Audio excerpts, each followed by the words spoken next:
À Hayange, dans l'est de la France, il y a une mère de famille qui, hiver comme été, élève seule ses 6 garçons. C'est Angélique.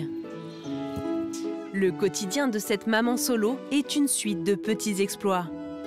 Tous les jours, elle fait plusieurs heures de ménage et de cuisine.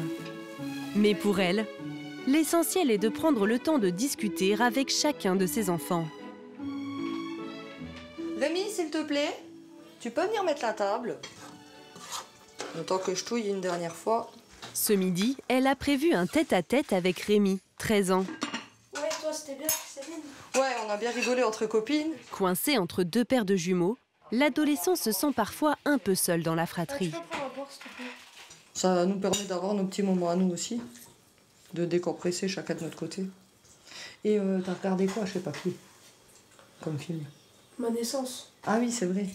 L'un des sujets préférés de Rémi, c'est le look de ses parents le jour de sa naissance. Je t'ai pas moqué. Si. Et papa, il était marrant aussi. Pas encore, ça allait. Oh bah merci. Et moi, ça allait pas du tout. Et je venais de te mettre au monde. Depuis 17 ans, Angélique consacre tout son temps à ses enfants. Mère au foyer, elle a fait de ses garçons son unique préoccupation. Alors aujourd'hui, elle a décidé de postuler pour obtenir une distinction qui reconnaîtra enfin tous ses efforts.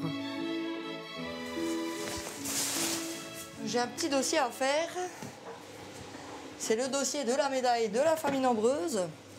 La médaille de la famille existe depuis 100 ans. Les mamans peuvent la demander à partir de 4 enfants. Pas d'argent à la clé, mais une reconnaissance de l'État pour le travail accompli. Je sais m'en sortir moralement, financièrement. Mes enfants sont propres, bien habillés, polis, niveau scolaire impeccable. Bon, pas parfait, mais du niveau. Pour tenter de l'obtenir, elle a demandé à des proches de témoigner.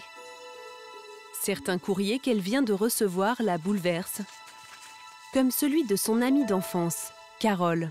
Angélique Harry est une très bonne maman qui s'occupe très bien de ses 6 enfants. Elle est soucieuse de leur bien-être et de répondre à leurs besoins. Angélique est une maman qui déchire, un sacré petit bout de femme qui assume parfaitement sa vie de maman de 6 garçons. Félicitations, tu es la meilleure, Carole. Ça met les larmes aux yeux, oui. Parce que ça fait plaisir de voir qu'on se bat et qu'il y a certaines personnes qui le reconnaissent. Autour d'elle, tous ne partagent pas cet avis. Des voisins ou des proches dont les remarques la blessent régulièrement. Ils me disent tu travailles pas, t'as que ça à faire, alors que pour moi, ils doivent pas se rendre compte du travail et de l'investissement que c'est. Voilà, il n'y a plus qu'à les poster. Angélique espère recevoir au plus vite une réponse de la mairie. Mais pour mériter pleinement cette médaille, il y a un point noir que la super maman voudrait régler. Un problème qui concerne le petit diable de la famille, Daniel. Le garçon doit rentrer à l'école dans 3 mois, mais il est loin d'être prêt. C'est mon doudou et je suis sans doudou. Le petit dernier de 2 ans est chouchouté à l'extrême par sa mère, qui continue encore de l'allaiter. Il refuse de grandir. S'il ne parle toujours pas, il sait bien se faire entendre. Il multiplie les caprices. Oh, il a tout cassé notre bonhomme. Mais le plus gros problème, c'est qu'il ne sait pas manger seul. Tous ses frères sont obligés de se relayer pour le nourrir. Enfin, si le jeune garçon accepte. Pour l'amadouer, ils comptent tous sur la tablette. S'il mange pas avec la tablette, et ben là, par contre, il mangera pas. Angélique a enfin décidé de changer les règles du jeu. Joe, on est en train de préparer les crocs si tu veux te faire les tiens. Feu. D'habitude, elle prépare 18 croque-monsieur pour les 5 plus grands. Mais ce soir, pas de petits pots pour Daniel qui va manger avec eux à table.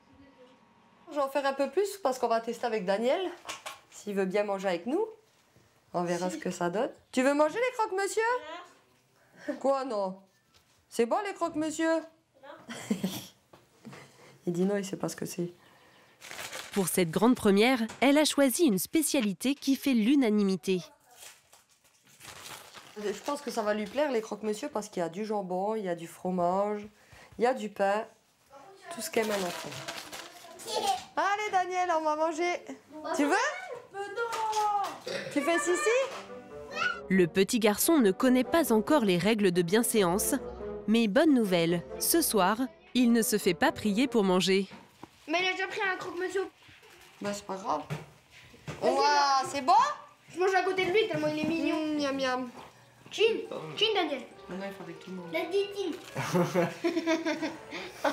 Mimi, allez Mimi. Tous les garçons sont ravis, Ouais. mais au moment du dessert, ça se complique. Non, non, non. À table.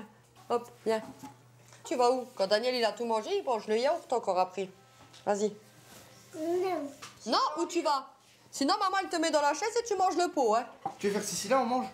Daniel a trouvé le moyen de s'échapper. Tu manges avec Loulou et Joe? Non. Non, Daniel, non. Mais cette fois, Angélique ne se laisse pas attendrir. Et ça marche. Contre toute attente, sans broncher, le petit diable accepte de manger son yaourt seul. Toute la famille est très fière. Daniel, il mange comme un grand. Vous êtes contente là, c'est une petite victoire? Oui, c'est une victoire, oui. Il a bien mangé. Maintenant, on va le mettre à table avec nous. Une réussite de très bon augure. Dans quelques semaines, Angélique aura peut-être le privilège de se voir décerner en grande pompe la médaille de la famille nombreuse.